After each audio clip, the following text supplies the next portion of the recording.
Hi team, I hope you're all well. Today I'm going to be reading some TikTok horror books. So essentially I have done quite a bit of research on some TikTok horror and gotten a list of 5 books. So right now I'm definitely reading 4 of them. We're going to have to see on the 5th one, but I will tell you about it very briefly in the beginning of this video. So the books that I do have on my list, we have got The Hacienda by Isabel Cañez. Mexican Gothic meets Rebecca in this debut supernatural suspense novel set in the aftermath of Mexican War of Independence, about a remote house, a sinister haunting, and the woman pulled into their clutches. I have been very keen on reading this book for a while now, so I'm very excited to have an excuse to get to it. This was also on my Spookopoly TBR, so I'm hyped about that because it's knocking a book off of there as well. And yeah, I know that Isabel Cañez has just released a new book as well, so I do want to see whether or not I will enjoy her writing style so that I can pick that one up potentially as well. Next we do have Mexican Gothic by Silvia Moreno Garcia. This has been on my TBR for the longest time, and I will repeatedly pick books up based off of the fact that it says for fans of Mexican Gothic, for example, despite the fact that I haven't read it yet. So far my tally with Silvia Moreno Garcia, I have read 3 books, one of which I've DNF'd. So I've actually liked 2 of her books, which are Gods of Jade and Shadow and Certain Dark Things. I have DNF'd The Daughter of Dr. Moreau, so we'll see how this goes. It could swing either way. But this one says the acclaimed author of Gods of Jade and Shadow returns with a mesmerising feminist reimagining of Gothic fantasy in which a young socialite discovers the haunting secrets of a beautiful old mansion in 1950s Mexico. Very similar to The Hacienda, but I'm really looking forward to picking this one up. Then we do have The Cabin in the Woods by Paul Tremblay. I am looking forward to this one because I'm thinking that I'm probably going to try and watch the movie as well, which is Knock on the Cabin or something. Knock on the Cabin, Knock on the Door. Something similar to that, with Dave Bautista in it. And this one is following a gay couple and their daughter Wen, and they end up being approached by this group of people with scythes and other really dangerous weapons, and they are asking this couple if they can help them out to do with stopping the end of the world. Sounds all very realistic and quite terrifying to say the least, so I'm going to be reading that one. Then we have Things Have Gotten Worse Since We Last Spoke by Eric LaRocca. I haven't read from Eric LaRocca before. I have read from Paul Tremblay before, which was the Paul Bearers Club, and didn't enjoy it. So yeah, but Eric LaRocca I haven't read from this author before, and I am looking forward to this. The covers of their books always terrifies me, so I am a little terrified about that. This is following 2 women in a chat room, basically trying to buy, one of them's trying to buy an apple peeler off the other, and things go a little bit haywire and become quite toxic in their relationship, I believe. And then the 5th and final book that I'm hoping I might be able to get to, but there's no guarantee. I've had to order it and it's going to take quite a while to get here, so it depends on when it gets here and whether or not I will have the time to read it, because it's not a small book, it's quite a dense book, but I will let you know later on in the vlog whether or not I've managed that. It's House of Leaves.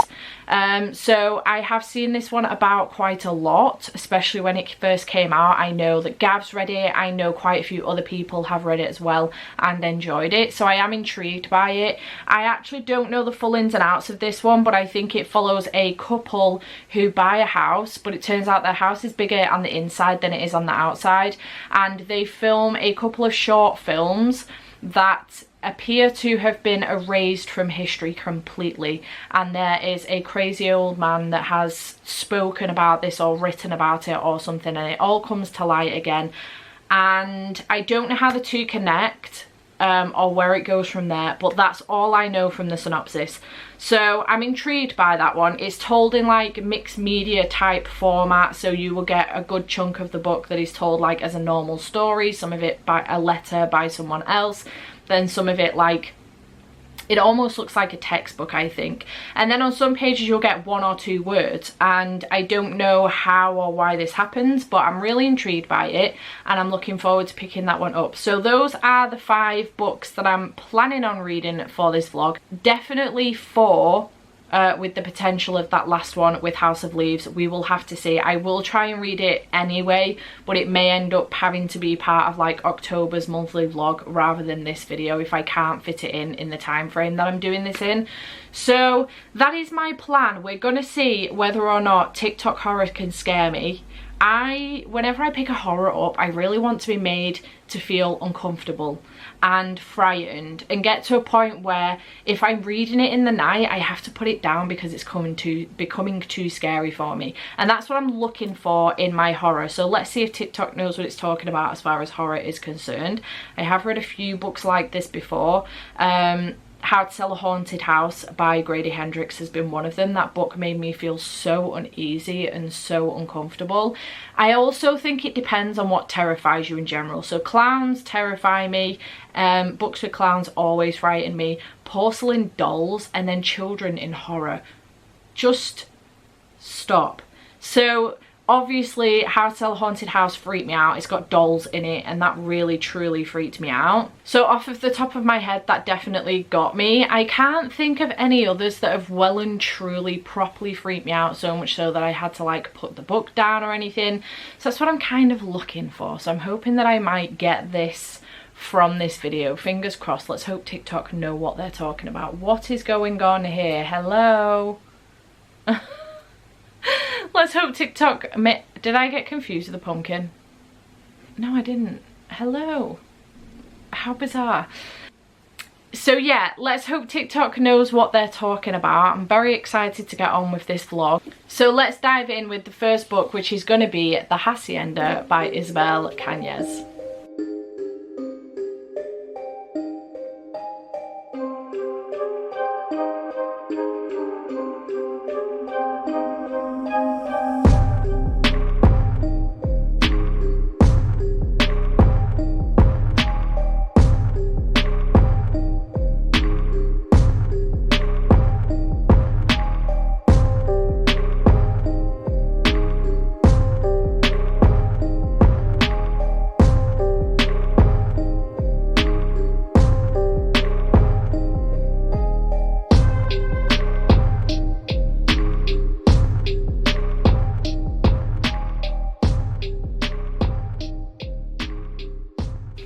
Okay, hello, I'm here to give you a reading update on The Hacienda. I am now 231 pages into this. I've done this in one night. This is a really engaging, atmospheric book. We're following our main character, Beatriz, who goes to Hacienda, what is it called? Hacienda San Isidro with her husband, which is the place that he owns. His sister works there. She's quite a bitter woman, and it turns out that something happened to his previous wife.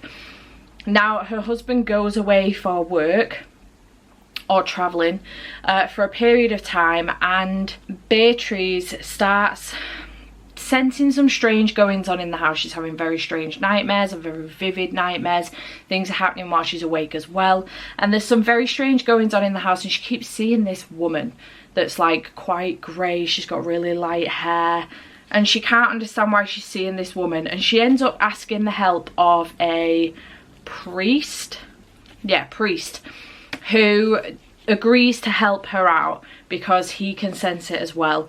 And there is a lot going on in here and I'm really enjoying it. It is incredibly atmospheric. I'm having a very good time. It reads very easily. I am glad I've got the audiobook because I think I would get stuck on some of the names and pronunciations and stuff, but the audiobook is perfect, very well done. It is a multiple cast as well, audio, and it's done really, really well, but I'm having a very good time. Very dark, very creepy, would get in your head if you were reading it in the dark for sure. I've been listening to this since about 4 o'clock, so It was still light when I started listening. It is now about 8:15, but I'm about to go to bed because I'm absolutely shattered. It's been a kind of long, stressful day, so I'm gonna go and try and get an early night actually, and get up a little bit earlier tomorrow and potentially finish this one off and move on to my next book for this reading vlog.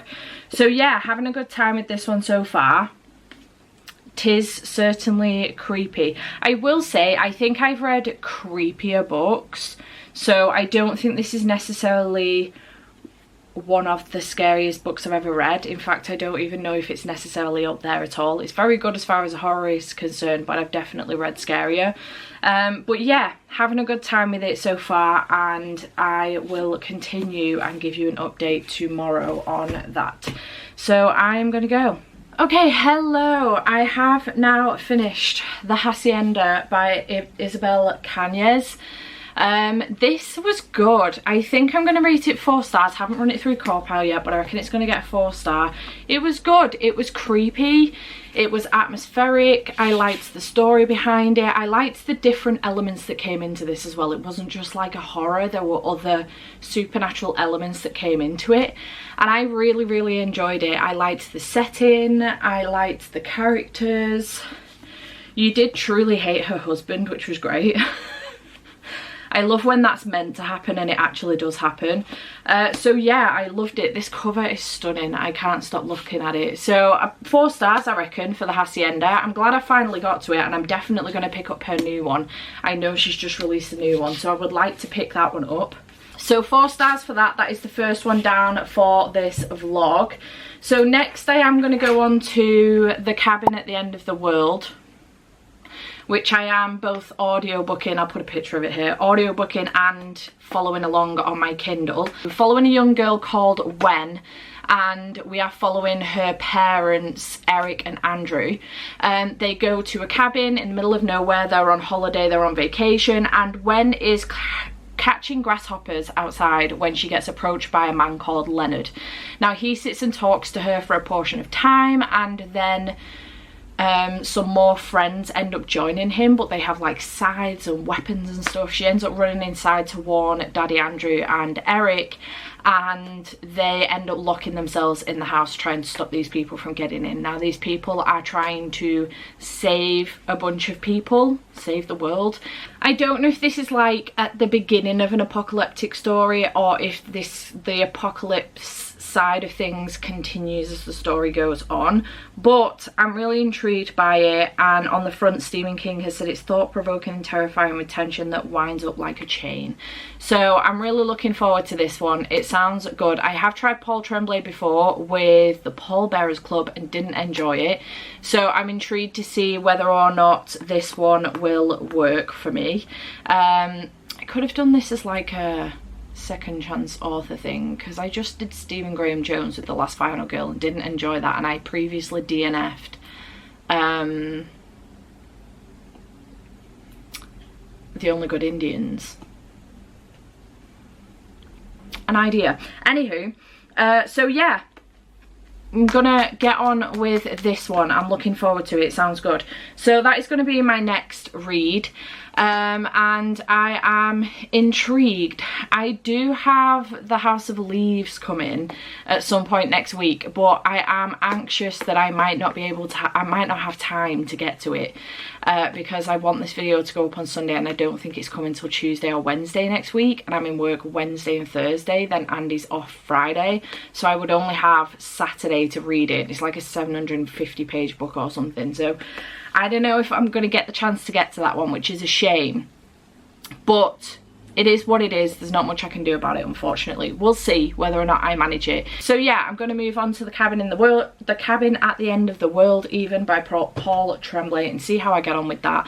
I'm also about to pack to go to Andy's. We have his brother's dog from tomorrow onwards for like 11 days, and then the day after I'm going to Jade's. So I am hoping to find some time to nip back home, but otherwise I'm at his, because the days that he's working, he works 12-hour shifts, 7 till 7. The days that he's working, I need to keep my eye on the dog, and then the days that I'm working, he will be off work. So It's going to be a busy few days, but I have a lot of time at Andy's on my own. So we're going to get lots and lots of reading done, and I'm very, very excited. So I'm going to get packed and get myself off to Andy's because he's off now.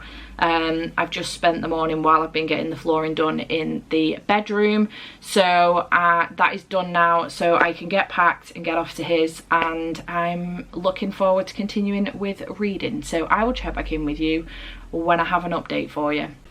Hello my loves. It is Sunday and I am at my brother's. In fact, let's do this.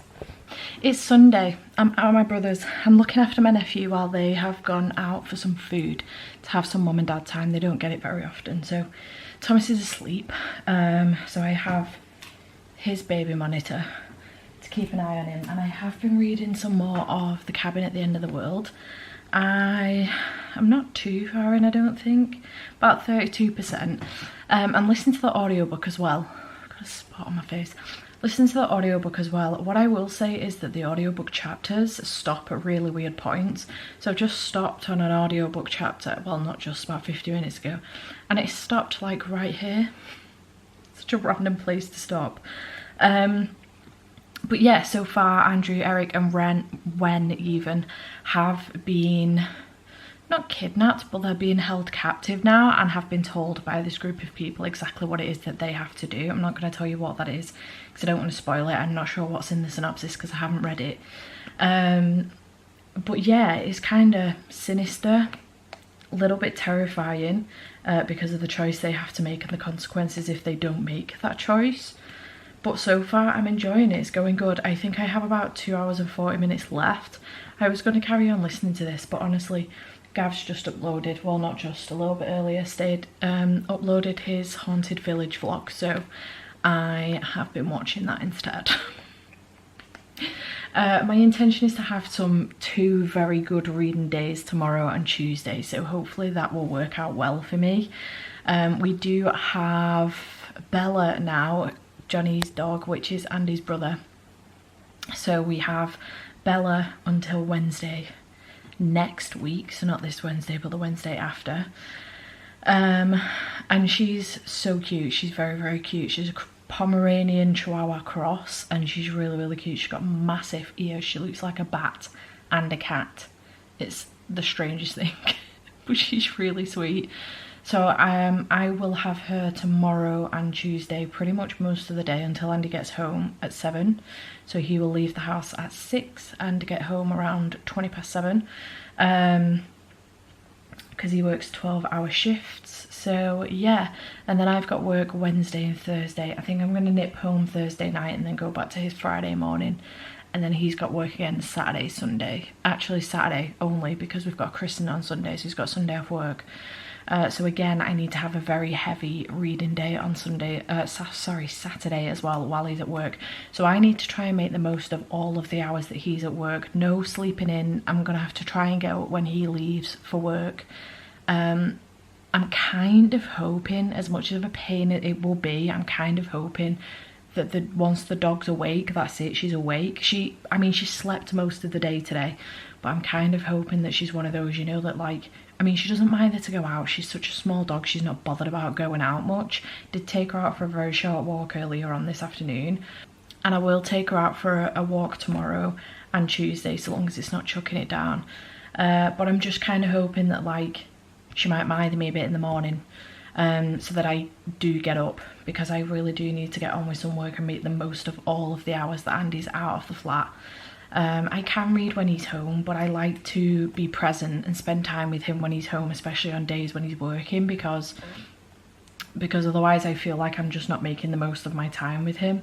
And I do have patron sprints from 9:30 tomorrow, so that's good as well. That will get me motivated. Even if I don't actually get up when he goes to work at 6, I can make sure that I'm up for patron sprints at least. So yeah, it's going well so far. I think my brother is about to pull up. Yes, he is. So I'm going to finish wrapping this update up, but yeah, just wanted to come on, let you know I have been reading Cabin at the End of the World, and it's going all right so far. So yeah, I will check back in with you tomorrow, probably when I finish this and when I start my next book, which I think will probably be Mexican Gothic. I'm going to start that tomorrow, I think. So yeah, I will check back in with you then. Hello, loves. It is the next day and I have finished The Cabin at the End of the World by Paul Tremblay. I really enjoyed that. I thought it was really good. I think the quote from Stephen King on the front cover, oh, you're sitting on the thing, about it being intense and terrifying can be a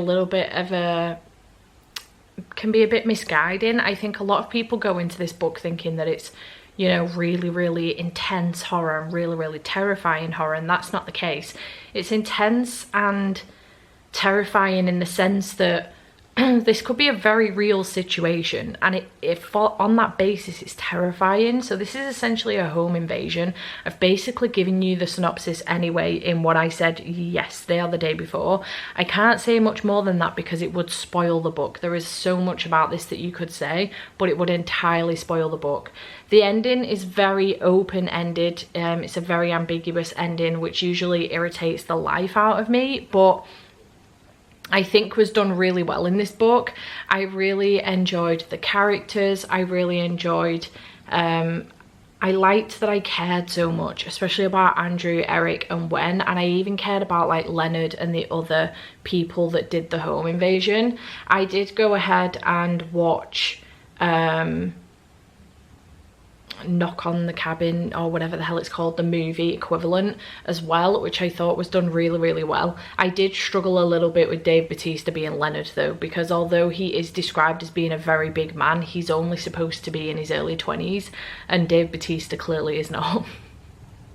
But otherwise I thought it was really, really good. I really enjoyed myself. I've given it 3.5 stars on Carosel, so I'm going to give it 3 stars on Goodreads. I don't necessarily think I understand maybe in a sense why it is like a TikTok sensation. I get that. I understand why it's very popular. It's in the horror category, so I get that. I get why it's a TikTok horror sensation. What I will say is that I'm kind of looking for something that's going to scare me, something that might keep me up all night, do you know what I mean? And although this is frightening because it could happen in real life, it's not the sort of thing that keeps me up at night, although home invasions do tend to. Nothing more terrifying than the thought of being home alone and someone coming in.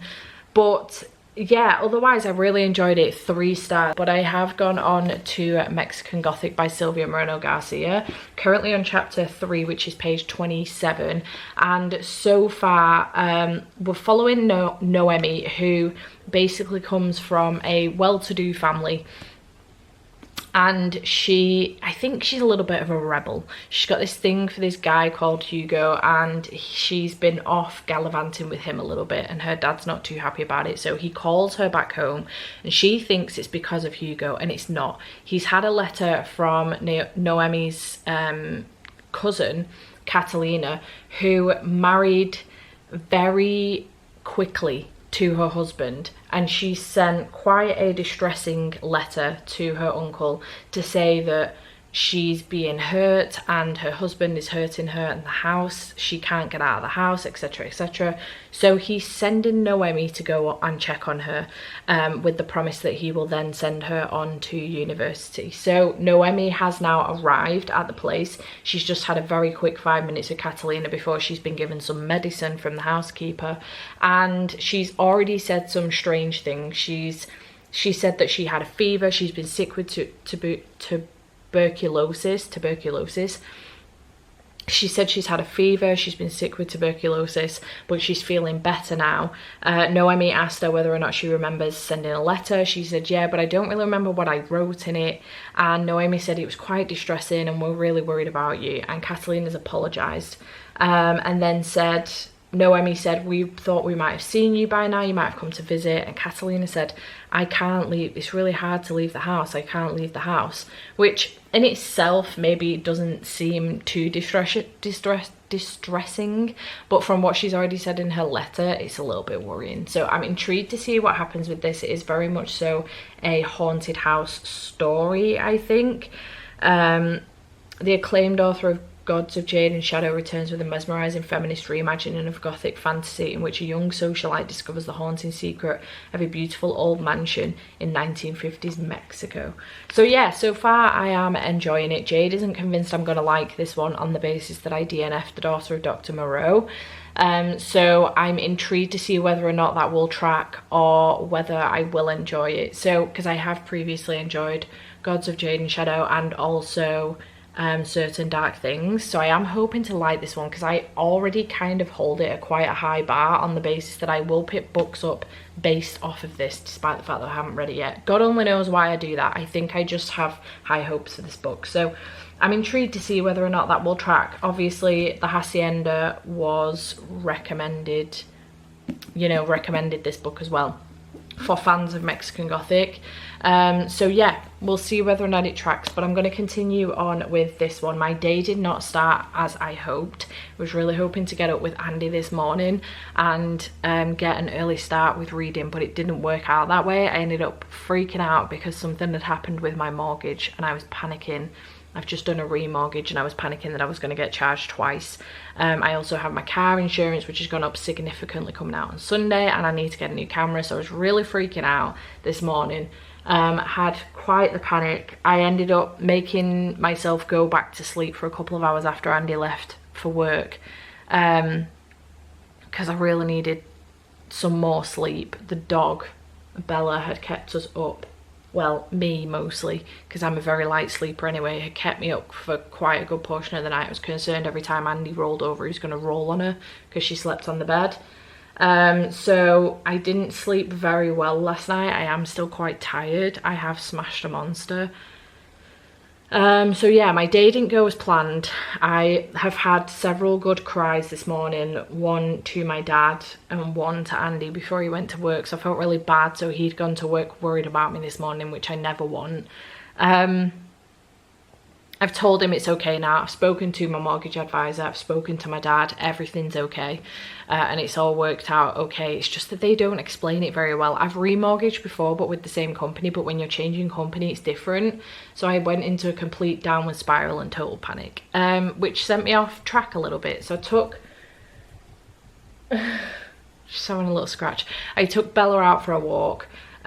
We came back, I had a shower, took Bella out for a walk, feel much better. So I'm on now with reading, but it is a lot later in the day than I was really hoping. It's currently 12:41, so I do have over 4 hours of the audiobook left of Mexican Gothic.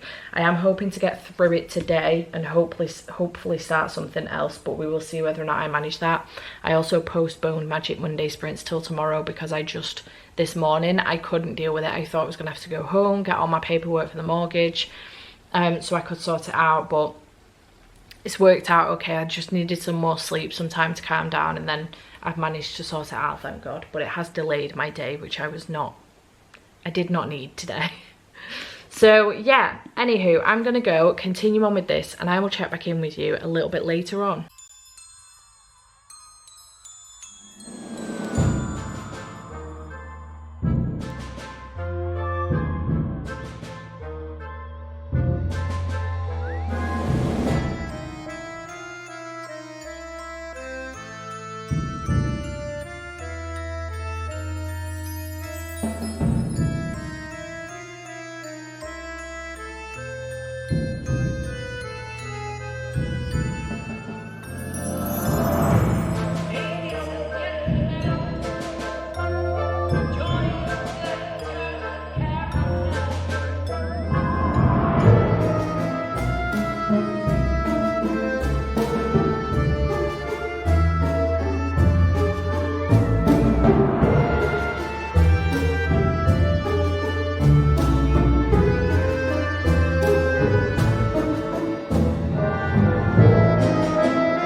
Okay, hello. I am hoping that the thingy-majig on this will not keep changing. I look really shiny. It's because the window is still kind of light, but I've got the lamp on as well, so I do apologise. Anywho, I'm here to do an update. Bella's peering out the window. I have finished Mexican Gothic. I really enjoyed this. I had a good time with it. I think it was very atmospheric. I think it was very weird. I think out of the books that I've read so far for this vlog, so the Hacienda and also The Cabin at the End of the World, this is probably the creepiest so far. Bella, God knows what she's doing. I'm sure she's a cat. I think this one had the creepiest atmosphere so far. It had the whole, dude, come on, get down. It had the whole fungi thing going on, which I thought it might do. And can I help you? It had the whole dude, I'm trying to film.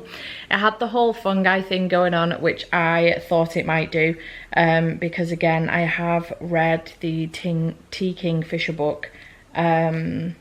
I've forgotten what it's called, but that again had, if you enjoy Mexican Gothic, then you will enjoy this book. So I thought there would be like a fungi thing going on with it. But yeah, very creepy, very atmospheric. I really enjoyed it. I had a good time with it. Ended up giving it 4 stars. So I have now moved on to Things Have Gotten Worse Since We Last Spoke by Eric LaRocca.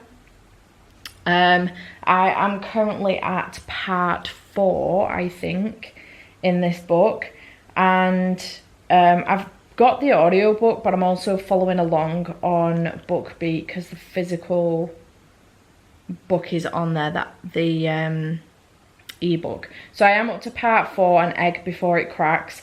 I don't know the synopsis of this book at all, but so far we're following 2 women, Agnes and Zoe. It is queer.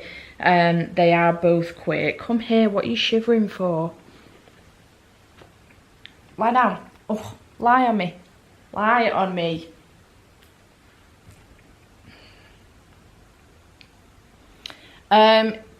They are both queer, and Agnes is selling an apple peeler online. And Zoe has approached her. She's selling this apple peeler that was like it's like an heirloom. Her grandmother passed it down to her, and it's got like a long history and all of this lot, and some good other stuff as well, with who I assume it would be a famous person. Zoe approaches Agnes online about buying this potato peeler for her grandfather because she thinks that he would really appreciate, although there's no proof to this story with the famous person, she thinks he would appreciate the story nonetheless. So they have a conversation back and forth about buying it, and then Zoe asks Agnes why she would want to sell this apple peeler because it sounds like she's not 100% convinced. Agnes ends up telling her why, and then they end up going into this very strange sub-dom relationship with a contract and everything, and things get a little bit weird, and it's just very odd. I don't know the synopsis, so I don't want to say much more than that because I really don't want to spoil it. Let me see if I can find the synopsis so I'm not spoiling anything, but it's really weird. It's a novella. I thought it was short stories, but it's not. Things Have Gotten Worse Since We Last Spoke and Other Misfortunes. That's 288 pages. Do I just have the first one? Yeah, I might just have the first one, which is Things Have Gotten Worse Since We Last Spoke. I think that's what I've got. So it says sadomasochism, even obsession, death. A whirlpool of darkness churns in the heart of a macabre ballet between two lonely young women in an internet chat room in the early 2000s. A darkness that threatens to forever transform them once they finally succumb to their most horrific desires. What have you done today to deserve your eyes? That question is so weird, and it makes me terrified for where this is going to go next and what's going to happen in the last 2 parts of this story. So yeah, I've ended up not with all of the stories. I may continue on with the stories depending on how far this does get me in the book. I may continue on and read the other short stories, so I will come back and update you on Things Have Gotten worse since we last spoke, and then let you know whether or not I'm going to continue on with it. The writing style is, I don't mind the whole back and forth on the internet chat room thing. That I actually quite like that writing style because it makes for very quick reading and quite interesting reading rather than being told in story format. So I don't mind that. I quite like that. Other than that, I'm not getting a massive taste of the writing style because it is done in such a way. But yeah, I'm already terrified about where this book is going to go. I think it's going to be quite violent, quite horrific, and go in a very strange direction. The apple peeler has some huge significance, and I'm terrified, because I am not here for how gory this is going to be. I just know it's going to be awful. And I'm shitting my pants, I'm not gonna lie. I think this is probably gonna be the most gory out of all of them. I mean, Mexican Gothic was pretty grim, to be fair, but I think that this one could be the most gory. So yeah, I'm gonna continue on with this, and I will be making tea soon as well. It's already 6:30 now. Andy finishes work at 7, so I want to get started with tea about 5 to 7 so that when he gets in it should be nearly done. So yeah, that is my plan. So I have, how long do I have left? Can I finish this off before he gets home? I've got 21 minutes. Oh yeah, perfect. So I'm gonna finish this off, and then I will check back in with you and give you an update maybe once I start cooking, and let you know whether or not I'm going to continue on with the short stories or not. Okay, hello. As you can see, I am back home. My brother, I feel like I'm repeating myself because I've just said this in another vlog. My brother is doing me a solid and letting me work from home tomorrow, which is awesome. So it's Tuesday evening, tomorrow's going to be Wednesday. It just means that I can multitask and work for the company as well as working for myself at the same time. While I'm here, I can do filming and stuff as well as work for him. So that's awesome news. It does mean that I will also be able to get some more reading done, which is great. However, I am finished with this vlog. I did finish off Things Have Gotten Worse Since We Last Spoke by Eric LaRocca yesterday, and I did give it 4 stars. That book is probably the only book in this entire video that has given me the heebie-jeebies, made me feel severely uncomfortable, and being ever so slightly terrifying. I will say the cabin at the end of the world was quite terrifying in the sense that it was so viscerally real, because it wasn't a fantasy horror, it was just a horror. There was no strange elements to it, paranormal elements to it. It was very much so just fucking with your head, which is exactly what it did. This one is very, very similar. There isn't like a paranormal fantasy element to it. It is a case of 2 women chatting online and things going from absurd to very, very weird and very, very dangerous very, very quickly. There is quite an open, ambiguous ending, again, like The Cabin at the End of the World, but I enjoyed it. I enjoyed the way it was written. I enjoyed the writing style. Maybe that's to do with the way it was written. I would have to try something else from Eric LaRocca, which I would be willing to do in future. But I enjoyed it. I gave it 4 stars. It was very fucked up and it really messed with my head, so I had a good time with it. I did this afternoon get House of Leaves through the post by Mark Z. Danielowski. And I really wanted to read this for this video, but I just don't think it's going to be physically possible for me to get through this by the time this video goes up on Sunday. It's currently Wednesday. I have a day at home tomorrow, but I am working. I'm working for the company, but I'm also working for myself. Thursday, I am actually in the office at work. Friday, I'll be spending the day with Andy because it's the only day this week so far that I've had to spend with him. Saturday, I've got the full day to myself to work, back at Andy's again, but I've got so much editing to do, and there is no way I'm going to get through this in a day. And then Sunday, when the video goes up, I'm at christening most of the day, so there's no physical way for me to get through this before this video goes up. So I'm absolutely gutted I've not been able to get to this one. I have started it and I've gotten to page 8, which is a little bit of a lie because these pages beforehand are in Roman numerals, so I'm further in than that. But what I will say is that although for a good portion of this book there isn't, trust me to find a section of the book where there's loads on the page, for a reasonable portion of this book there isn't much on the page, as you can see. Like there's one word on those pages, two words, just a couple of sentences. However, the first this much of the book, they are completely filled with words, and there is no audiobook for this book.